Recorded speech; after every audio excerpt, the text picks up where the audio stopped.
Good afternoon, everyone. I'd like to call the Commissioners' meeting of July 10th to order. Could everyone please stand and join us in the Pledge of Allegiance. Immediately following, we will be having an extended moment of silence for William Martin, a former commissioner who served in the 1980s and passed away last week. I pledge allegiance to the flag of the United States of America and to the republic for which it stands, one nation, under God, indivisible, with liberty and justice for all.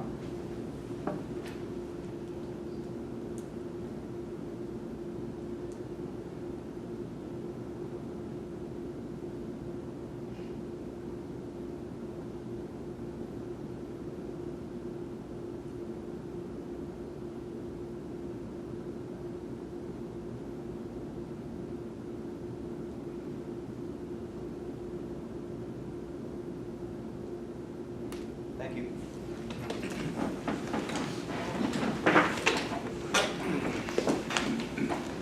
This is a public meeting, is being recorded, will become part of public record. Since the last time the Board of Commissioners met, we have had one executive session, which is the one that we retired to after the last meeting. Since then, Commissioner Eggleston and I have been in the same room together for a picnic with the tax collectors, Northwest County Commissioners Association meeting on Monday, and a meeting yesterday with the contractors that are working on the roof. Since the last meeting, I have a few things that came across my desk I wanted to bring up, mostly audits. Actually, it looks like they're all audits. The DCED sent us a copy of their audit findings pertaining to CDBG funds. There's only one statutory determination, and that had to do with the fact that we were going to allocate some of the money towards slum and blight removal on a spot basis. However, no property ended up being demolished. As a consequence, the DCED says that we need to return $16,303.07, but by return they mean it will not be given to us in a future budget. That was that one. We got our audit back from PEMA, Pennsylvania Emergency Management Agency, related to 911. Their combined report was reviewed and had no findings. All of the 911 related revenues and expenses fell within the eligibility guidelines. Received a letter from the DCNR regarding CFA grants, and that came up clean, as did the one from the DCED regarding CFA, except for some documentation thing that they noted. But Eric, I believe you've already changed the policy pertaining to CFA record keeping, so that won't be an issue. Any other correspondence, or did I miss any executive sessions? Hearing none, there's no cause for public hearing. Public comment. This is the moment that if anyone would like to bring something before the board that is not on the agenda, you can do so now. Mr. Abel from Pine Grove Township. Yes, John Abel, Pine Grove Township. I just want to bring up the brine issue. I know that two of the commissioners went to a meeting in January, the Pennsylvania Crude Oil Advisory Council, and discussed this, so you might have some additional information by now. I've heard from Mr. Salador, who's on the DEP Citizens Advisory Council, that we know that brine from brine wells can be spread as, quote, product outside of DEP permits. And I'm just wondering, well, let me ask the second question. Brine from oil and gas wells can be spread as co-product on our roads, so these are potentially being spread. We know there's a moratorium on brine spreading for about the last year. I'm just wondering if we know as a county whether or not brine spread as co-product on any of our roads in Warren County is actually occurring. I have no knowledge. We talked about this obviously previous to the meeting. There are wells in Erie that are brine wells. The term brine is used very broadly, and they produce a brine that is utilized on roads that has survived the what's the term? Moratorium on the permitting of brine spreading. So that material can be spread on the roads according to the current status. I'm not aware of whether they're being utilized on the county roads or not. That would be up to the individual municipalities who contract with various companies to spread material on the roads. Would there be any possibility that the county could collect that information? It does seem to be fairly important for us to know where the brine is being spread so that we could at least alert residents of the county in those locations and maybe come to a better understanding of how much of it is actually being spread. This does seem to be one of those situations where, because there is no state law that provides any kind of authority over it, that the county won't be preempted by taking some kind of action, at least in terms of monitoring. So I think it's outside the realm of the county's jurisdiction. However, the Council on Government meeting is tonight at the City Hall. That is a public advertised meeting of township supervisors and municipal officials. I think that would be an appropriate place to ask. Okay, thank you. And I also noticed that the Crude Oil Council suggested that there might be a environmental impact study for this or some kind of technical review, one or the other. I'm just wondering if the county has a position on whether or not to conduct an environmental impact study. There was an environmental impact study done by the DEP back in the 1990s, which was fairly thorough. Unless there was some reason to doubt the science of that report, I don't know that we would need to go forward with another study. However, I wouldn't be opposed to doing an additional study if there was some reason that was insufficient. I think we've learned a lot about what the constituents are in the brine, so I think it would be, from a scientific perspective, I think there'd be a lot of reason we want to do another environmental study. Just in case it comes up in the future, I certainly would advocate for one. It would be, I noticed that when you visited in January to the Crude Oil Council, you suggested that Warren County might be a place to kind of resolve some of these issues and work them out. This might be an ideal place for that study. I think that they're talking about different things in that, like a general environmental impact study was what was done in the late 90s to determine the impact of brine on the roads. And I can supply that study to you from DEP, for your review. What was discussed there, at least from my perspective, was the concept of the counties in the region going together on putting together a study to come up with solutions to the brine issue, which is to address the concerns of DEP, to address the concerns of the producers and others in some kind of a regional collaboration. It wasn't an impact study per se. It was to work with like an environmental consultant in order to come up with a solution that would work for everybody. That has not moved forward. That was just something that was just discussed in general at that meeting, and then obviously you read the minutes, but there's been no movement on it that I'm aware of from anybody. Okay, thank you. Any other public comment? Hearing none. The agenda today includes, I would like to move the old business on for another meeting, as we don't have the information necessary for our old business. So on the new business would be repository tax bids and several appointments to the Sustainability Task Force.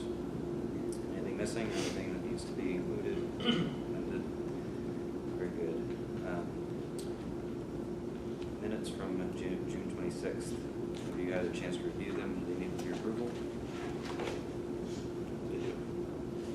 Fiscal report. You have the finance report in front of you. We don't need to, still not in the position where we have to pull for the TAN yet. We do expect some more reimbursements from other departments in the next week or two, so once those shake out, I'll have a better idea. Other than that, everything's going sufficiently well, cash flow wise.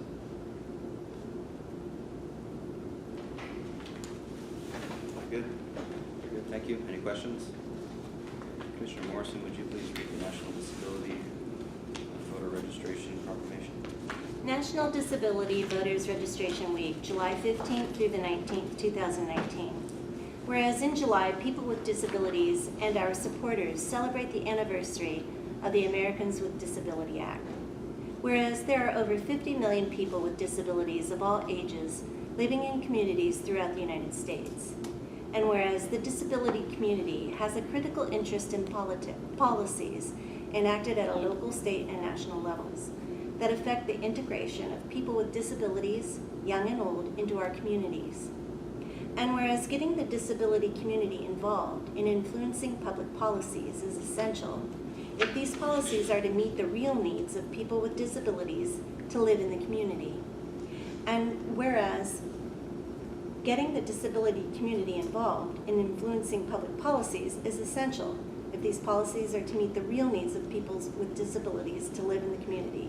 And whereas voting is one way for disability community to exert their influence at local, state, and national elections.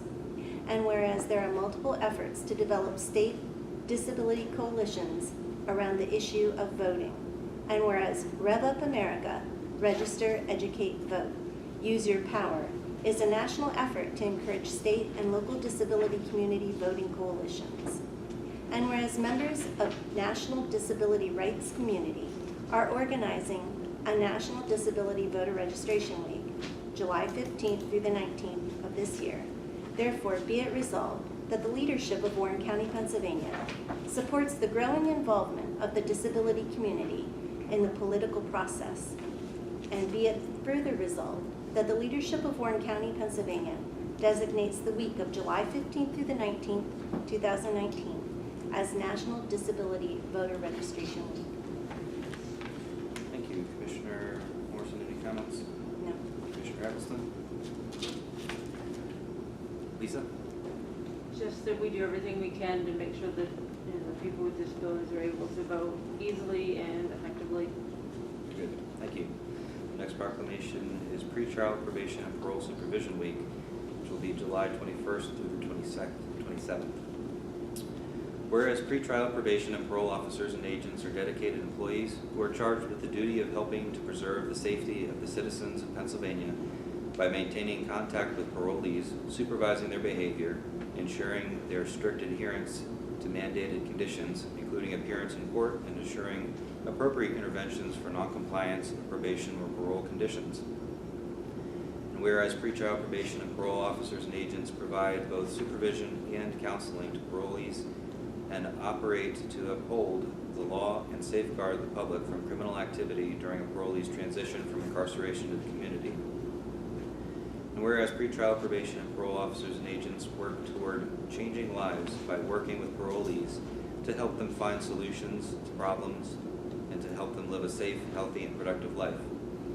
And whereas pretrial, probation, and parole officers and agents are an essential part of the justice system and uphold the law with dignity while recognizing the right of the public to be safeguarded from criminal activity and protecting the victims of crime. Whereas pretrial, probation, and parole officers and agents work collaboratively with local law enforcement, treatment providers, social service agencies, and a variety of other programs, groups, and individuals involved with parolees. And whereas pretrial, probation, and parole officers and agents promote prevention, intervention, and advocacy. Whereas Pretrial, Probation, and Parole Supervision Week is a time to recognize and celebrate the dedicated and caring individuals in the community who work tirelessly to make neighborhoods safer and more vibrant places to live and raise families, and work to give parolees a second chance and to be productive members of society. Therefore, we, the Commissioners, do hereby proclaim the week of July 21st through the 27th, 2019 as Pretrial, Probation, and Parole Supervision Week. We encourage all citizens to honor these probation, parole officers and agents, and community corrections professionals to recognize their crucial roles in the criminal justice system and their achievements towards safer communities. Adopted today. Commissioner Eggleston, did you have anything you wanted to say? I just want to thank the probation department for all the hard work that they do.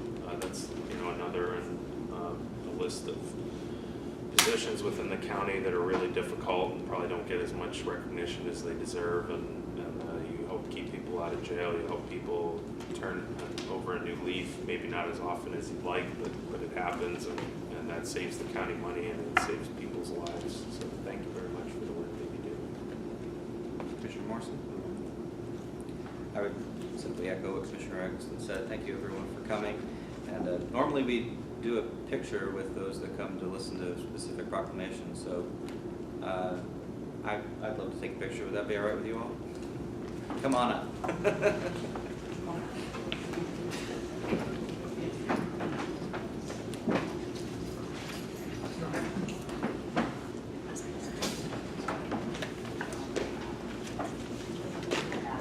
They can't have it done.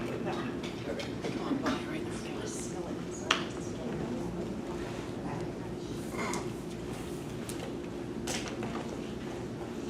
All right, Pam, you want to read this? Yeah, my shoulders. Put the little ones in the front. Matt, up front. Yeah, you're all right. Come on, Matt, you come in with You're up front. Wait, is this awkward looking? Connie, is this awkward looking? There you go.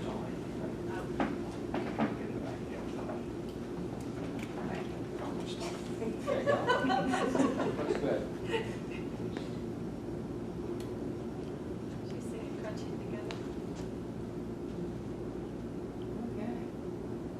Got it. Thank you. Thanks. Thanks, everybody. Thanks, guys. Thanks. I need that back. Yeah, You can't have it yet. I'm good. Thank you.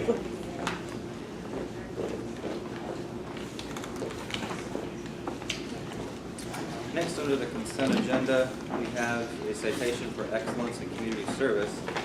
For this, I'd like to turn it over to Commissioner Eggleston. I'll just briefly read the citation, which is a recognition of Carmen Fidele, who is the, I don't know if he's still the president, but he's heavily involved in the Lions Club at Tidiute, and one of the chief architects of the Tidiute Recycling Center, which is an incredible organization. They're doing a big event for him where they're going to rename the facility the Carmen Fidele Recycling Center in recognition of his efforts. So, citation for excellence in community service, whereas Carmen Fidele has been a resident of Tidiute for many years and has spent his time serving his community working to address a variety of challenges. And Mr. Fidele has demonstrated outstanding leadership, dedication, and volunteerism throughout his service with the Tidiute Lions Club, which manages the Tidiute Recycling Center. In 1996, Mr. Fidele and several other civic-minded individuals began working on a comprehensive recycling program for Tidiute, which would eventually become the Tidiute Recycling Center. The facility operates with a variety of customized machines, all built by Mr. Fidele at no cost to the community, and which enable the center to reduce its need for manual labor and to run a lean operation. The Tidiute Recycling Center allows community members an opportunity to volunteer an average of 175 hours a month total, and keep an estimated 2,488,000 pounds of waste out of landfill since its inception. The Tidiute Recycling Center, under Mr. Fidele's leadership, is a self-sustaining nonprofit organization that produces over $10,000 a year, which is put back into the community annually. Now, therefore, Warren County pays tribute to Mr. Carmen Fidele upon his well-deserved recognition, as the center he helped build is renamed the Carmen Fidele Recycling Center. We proudly note his exemplary record of volunteerism, and we offer best wishes on his many worthwhile endeavors.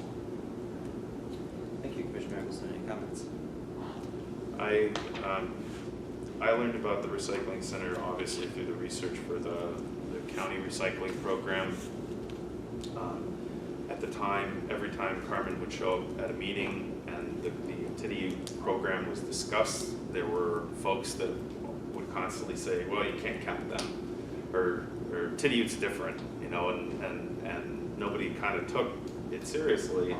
And I went down there a couple of different days and worked in their facility, and it is different, mostly because it's one of the most well-run, well-managed, smartly put together operations that I've ever seen, and it's all volunteer-based.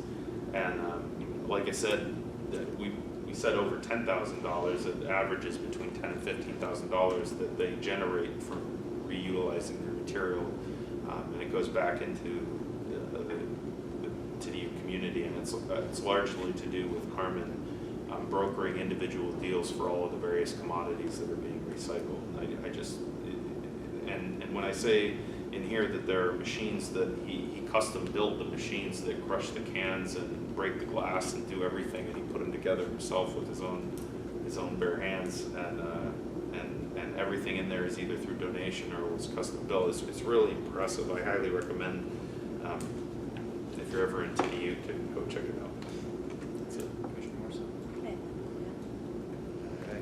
Thank you very much for taking the initiative, Commissioner Eggleston, providing us with the citation. At this time, I would ask for a motion to approve the agenda, the minutes, fiscal report, the 2 proclamations we read, and the citation. So moved. Second. Motion is made and seconded. Discussion from the board. Any public comment? All those in favor, please state aye. Aye. Motion carries. Again, old business is deferred. New business, repository bids. We have 2 before us. The first is Tango Delta 528245 in Limestone Township.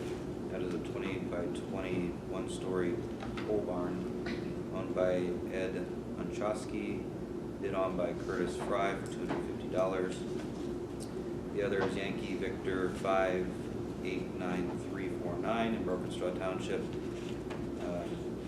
which is a 16 by 76 skyline owned by Sheehan Carlson, bid on by Stephen Breon for $670. Any questions? I have a motion to approve both tax bids. So moved. I'll second. Motion made and seconded. Discussion from the board. Public comment. Hearing none, all those in favor, please state aye.